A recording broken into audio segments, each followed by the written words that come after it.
कि आप लोग बैठ जाओ, तभी बात रखूंगा जब आप लोग बैठ जाओगे। जब तक आप ये जो सामने यहां खड़े इनको भी कह रहा हूं बैठ जाओ, बहनों के सामने जो लोग खड़े, जब तक आप बैठोगे नहीं बात नहीं शुरू होगी। आप बैठो अपनी अपनी जगहों पे, तभी बात शुरू होगी।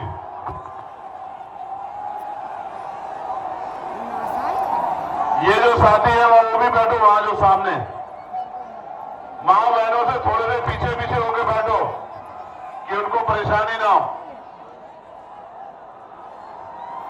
प्यारे साथियों, आज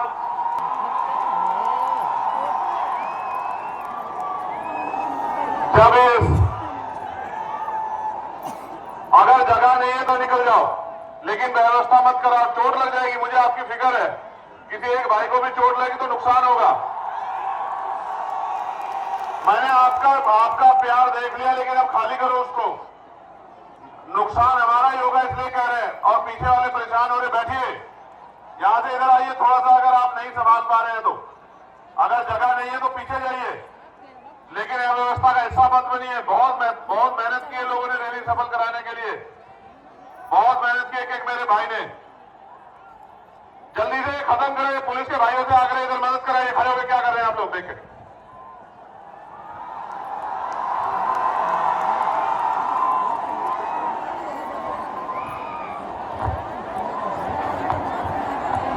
जल्दी से बैठिए, फिर बात रखनी है, बहुत गर्मी है।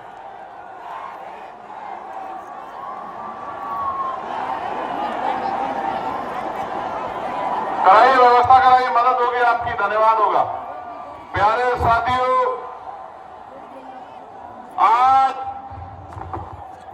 जौनपुर की ऐतिहासिक धरती पर इतने विशाल कार्यक्रम में जब मुझे आपके बीच आने का मौका मिला है, तो मैं अपनी बात को शुरू करते हुए बहुजन समाज में जन्मे सभी संतों, गुरुओं और महान पुरुषों को नमन करता हूं। प्यारे साथियों,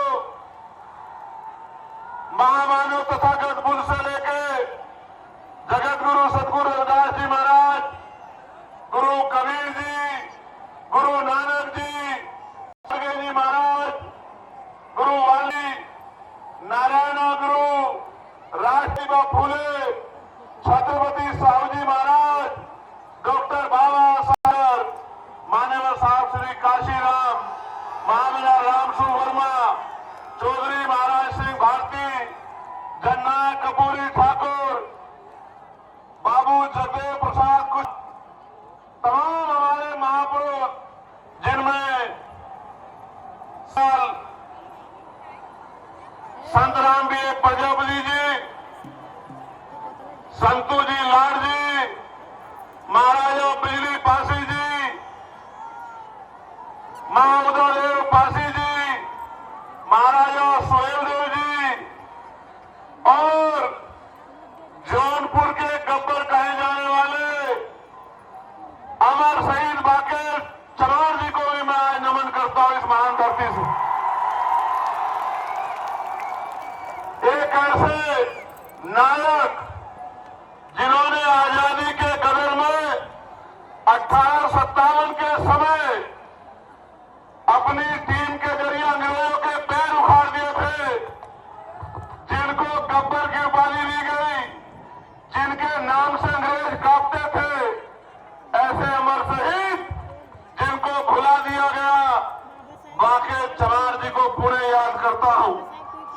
प्यारे साथियों, आज के कार्यक्रम को सफल बनाने के लिए जो मेहनत की गई है, उनमें हमारे प्रदेश के अध्यक्ष भाई सुनील कुमार चित्तौड़ जी, विनय सागर जी, गोरखनाथ बोध जी, जावेद इकबाल जी, मनोज कुमार यादव जी, अनिल पेचा जी, सुनील लंकेश जी, विवेक कुमार राघव जी, बहन सुनीता जी, जियालाल प्रजापति जी, आशुतोष कुमार जी, अजय जी, अरविंद जी, प्रदीप कुमार जी, ए.के. गौतम जी, जितेंद्र भारती जी, भानु भारती जी, रत्नेश जी, भाई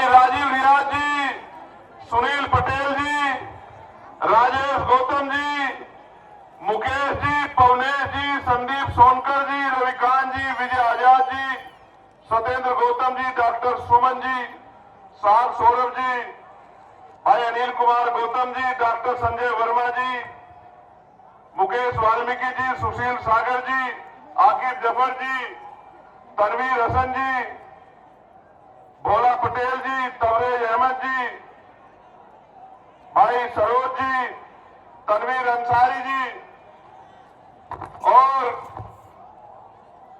भाई एसपी मानव जी, शैलेंद्र कुमार जी, राजमणि पटेल जी, राकेश सिद्धार्थ जी, हीरालाल जी, अहद भाई, इरशाद भाई, उदय प्रताप जी, डॉक्टर शमशेर जी, इंजीनियर राहुल जी, चंदन सिंघानिया जी, समरजीत पटेल जी, अमन जी, अजय जी, अनिल कुमार जी, अच्छे लाल जी, नूर आलम जी, नीलेश जी, दीपक जी, आनंद जी, रमेश जी, राजा जी, प्रमोद जी, चंद्रसेन जी का मैं बहुत बहुत धन्यवाद करता हूं। प्यारे साथियों, मैं अगर आज सबसे ज्यादा किसी का धन्यवाद करना चाहता हूं तो अपनी मातृशक्ति का करना चाहता हूं, अपनी माओं का, बहनों का, बच्चियों का। और इसलिए धन्यवाद करना चाहता हूं, इसलिए क्योंकि मैंने आने से पहले एक दादी को देखा जो मोटरसाइकिल पे आई है। मुझे नहीं पता वो कहां बैठी है, वो 100 किलोमीटर से आई है, 100 किलोमीटर से मोटरसाइकिल पे। मैंने उन माओं को सुना जो पैदल आ रही थी और उनसे पूछा गया कि आप कहां से आई हैं, तो उन्होंने जो बात कही कि हम अपनी बस लेके आए हैं, अपने पैसे से आए हैं। और अंत में उन्होंने कहा कि उनके पास चाय के पैसे भी अब नहीं बचे। इस प्यार का, इस कर्ज का आज मेरे पास कोई जवाब नहीं है, लेकिन अपनी बात को शुरू करते हुए सबसे पहले आपको ये कह रहा हूं, एक अवसर बनने दीजिए। आपके कच्चे घरों की, आपकी गरीबी, बेबसी, परेशानियों के, तकलीफों को संकल्प करके कहता हूं, जिस दिन अवसर बढ़ेगा, 1 साल के अंदर अगर आपके घरों में चिराग नहीं जले, आपके दिल से आशीर्वाद नहीं निकला, आपकी परेशानियां हल नहीं हुई और आपकी आंखों के आंसू नहीं सूखे, आपकी भूख, जिनके लिए आज परेशान होना पड़ता, वो भूख नहीं खत्म हुई, आपको मान सम्मान का जीवन न मिला, तो राजनीति छोड़ के घर बैठ जाऊंगा। मेरी बात को आप याद रखना। प्यारे साथियों, मैं अपनी बात की शुरुआत करता हूं और सबसे पहले मैं यहां के एडमिनिस्ट्रेशन और पुलिस के भाइयों का धन्यवाद करना चाहता हूं। धन्यवाद इसलिए करना चाहता हूं, उन्होंने ऐतिहासिक काम किया है, ऐतिहासिक काम। किसी विधायक की रैली होती है तो भी 8 दिन पहले परमिशन दी जाती है, लेकिन उन्होंने कल रात परमिशन देके जो उपकार हम पे किया है, मैं विश्वास से कहता हूं कि मैं इन अधिकारियों को कभी नहीं भूलूंगा। मेरी बात को आप याद रखना। आप जानिए, जिसके लिए सुबह उठने से लेकर शाम तक प्रदेश का कोई जिला, देश का कोई जिला ऐसा नहीं है जहां से वीडियो जारी करके, मैसेज भेज के ये नहीं कहा जाता कि हम इसको कल का सूरज नहीं देखने देंगे। उसके लिए कल रात को परमिशन आपने दी, मैं आपका आभारी हूं। आपको क्या लगता है, आपको क्या लगता है कि इस तरह की चीजों से आप चंद्रशेखर आजाद के प्रति जो प्यार लोगों के दिल में उसको कम कर सकते हैं? नहीं, ये गलतफहमी है आपकी।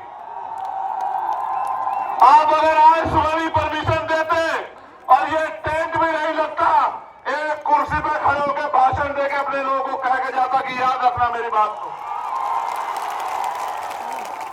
मैं किसी धन्ना सेठ का बेटा नहीं हूं, किसी व्यापारी का बेटा नहीं हूं, किसी नेता का बेटा नहीं हूं। एक प्रेमी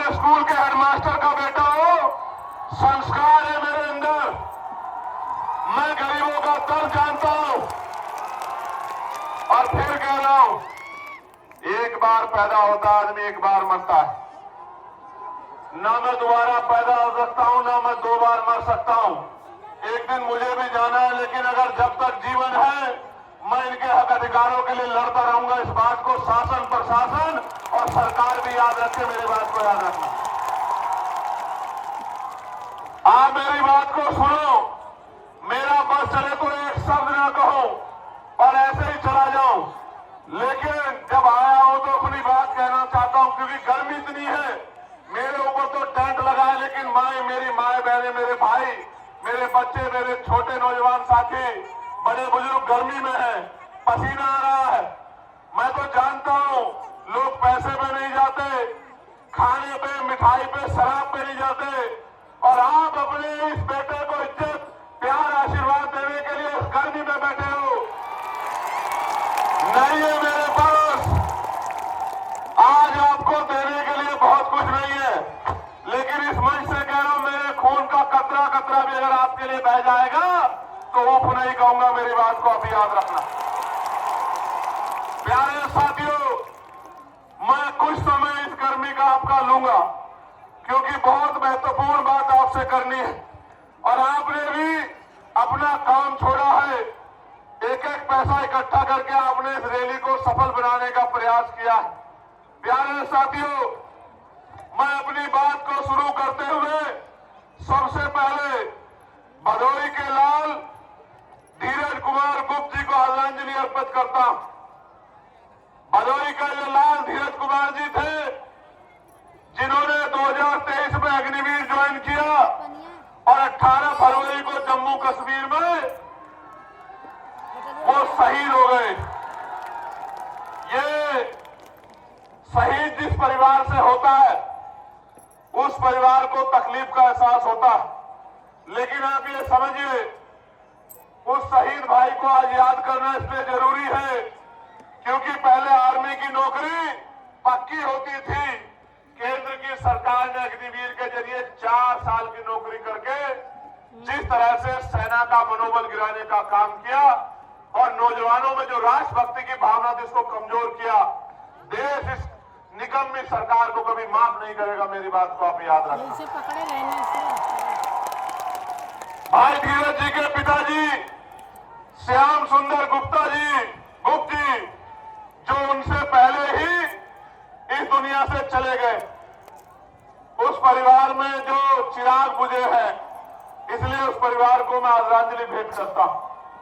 प्यारे साथियों, अगले 20, 25, 30, 40 मिनट मैं जब अपनी बात कहूंगा, मैं आशा उम्मीद करूंगा कि आप मेरी बात को सुनेंगे, क्योंकि अगर आप मेरी बात को सुनेंगे नहीं तो फिर आप घर क्या लेके जाएंगे और मेरी बात पे क्या पहरा देंगे, क्या करेंगे, आपको पता ही नहीं लगेगा।